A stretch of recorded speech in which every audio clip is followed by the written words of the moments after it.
Le taux de masse grasse idéal en musculation. Allez, c'est parti, on voit ça tout de suite. Hello tout le monde, j'espère que vous allez bien, c'est Foster Trainer. Dans cette vidéo, on va parler du taux de masse grasse idéal à avoir lorsqu'on est un homme qui pratique de la musculation. Et je vous donnerai une solution simple, basique et efficace pour le calculer. Donc restez bien jusqu'à la fin de la vidéo. Allez, c'est parti. Déjà, il est important de noter que trop peu ou trop de masse grasse peut avoir un impact négatif sur les hormones. Un taux de masse grasse trop faible peut entraîner des perturbations hormonales, notamment une production insuffisante de testostérone chez les hommes. Donc cela peut avoir des conséquences négatives sur la fertilité, la libido et la santé en général. D'ailleurs, je vous invite à aller voir ma vidéo « Comment booster sa testostérone simplement » si vous ne l'avez pas encore fait. D'un autre côté, un taux de masse grasse trop élevé peut également perturber l'équilibre hormonal de plusieurs manières. On peut développer une résistance à l'insuline. Donc l'insuline, je le rappelle, c'est une hormone qui permet de maintenir un taux de sucre sanguin équilibré dans le corps en facilitant l'entrée du glucose dans les cellules du corps. Donc une résistance à l'insuline signifie que les cellules du corps deviennent moins sensibles à l'action de l'insuline. Donc en gros, on va avoir trop de sucre qui va circuler dans le sang. Donc vous l'avez compris, cela va perturber le métabolisme du glucose et peut entraîner le fameux diabète de type 2. Ça peut aussi augmenter l'aromatase. Donc l'aromatase est une enzyme responsable de la conversion de la testostérone, une hormone masculine, en oestrogène, une hormone féminine. Un excès de graisse corporelle favorise l'activité de l'aromatase, ce qui peut entraîner l'augmentation des niveaux d'oestrogène chez les hommes. Donc vous l'avez compris, c'est vraiment pas super. Cela peut entraîner une diminution de la libido, une diminution de la masse musculaire et une augmentation bien sûr de la graisse corporelle. Donc c'est vraiment un cercle vicieux. Et en plus de ça, l'excès de graisse corporelle chez les hommes peut entraîner une diminution de la testostérone, l'hormone principale masculine. Donc c'est vraiment relou.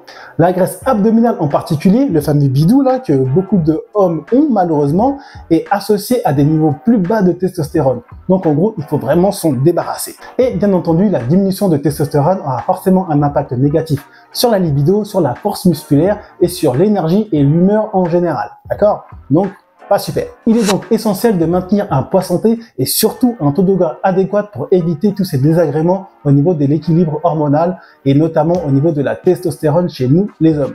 Pour éviter tous ces désagréments hormonaux, une alimentation équilibrée, une activité physique régulière et une bonne gestion du stress peuvent vous aider à maintenir un équilibre hormonal optimal. Donc je vous invite à aller voir mes vidéos comment prendre de la masse musculaire simplement et aussi comment perdre du gras simplement où je parle de tout cela en détail. Maintenant vient la question, quel est le taux de masse grasse idéal pour un homme pratiquant la musculation?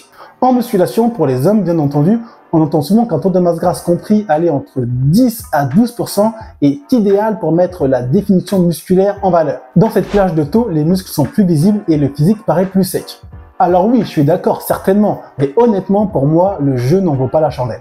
Maintenir un taux de masse grasse entre 10 et 12% va être difficile. Cela nécessite un suivi et une surveillance constante de l'alimentation et de l'entraînement. Je ne sais pas si vous vous en rendez compte, mais 10 à 12% c'est bas. On pourrait penser le contraire avec tous les influenceurs, ouais j'ai bien dit influenceurs et pas influenceurs, les influenceurs qui pullulent sur les réseaux sociaux, qui pourraient pousser certaines personnes à pratiquer des pratiques extrêmes et malsaines pour y parvenir, parce qu'on a l'impression aujourd'hui que 10-12% avec des abdos méga striés, un corps découpé limite au laser, c'est normal. Bah moi je peux vous dire que c'est pas normal. Alors oui, certains de par leur génétique auraient une facilité à maintenir un taux de masse grasse inférieur à 12%, mais ce n'est pas la majorité. Et il faut noter qu'avoir un taux de masse grasse inférieur à 12%, c'est bien, c'est intéressant, mais il faut avoir des muscles. Parce que si c'est pour avoir un taux de masse grasse inférieur à 12%, mais avoir le corps d'un enfant, bah moi j'ai envie de vous dire oui, mais non. Ne vous inquiétez pas, dans une prochaine vidéo, je parlerai de la quantité de muscles à avoir pour être bien en musculation. Donc restez bien connectés et abonnez-vous à la chaîne si ce n'est pas déjà fait. Donc pour moi, d'après mon expérience en musculation, je vous conseille d'être entre 13 à 17% et l'idéal selon moi serait d'être entre 13 à 15% de masse grasse, avec des muscles bien entendu. Cette plage de taux est tout à fait réaliste et tenable dans le temps et surtout vous assure une bonne santé générale et un niveau optimal de testostérone. Donc voilà mon physique actuel avec un taux de masse grasse d'environ 15%. Donc je fais 1,88 m pour environ 98 kg.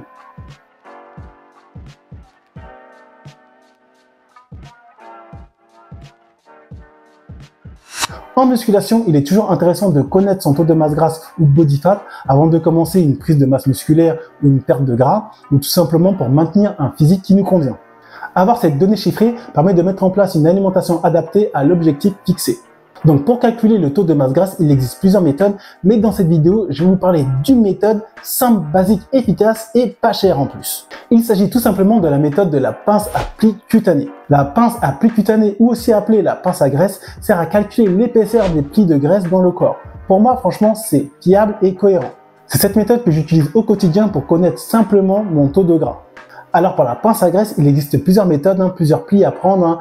Je crois qu'il y a 9 plis cutanés, 4 plis cutanés, bref. Moi, dans cette vidéo, on va se concentrer sur la méthode du 1 pli cutané parce que tout simplement, elle nous permet de le faire sans l'aide d'une tierce personne. Donc, ça nous permet de savoir rapidement et simplement notre taux de masse grasse.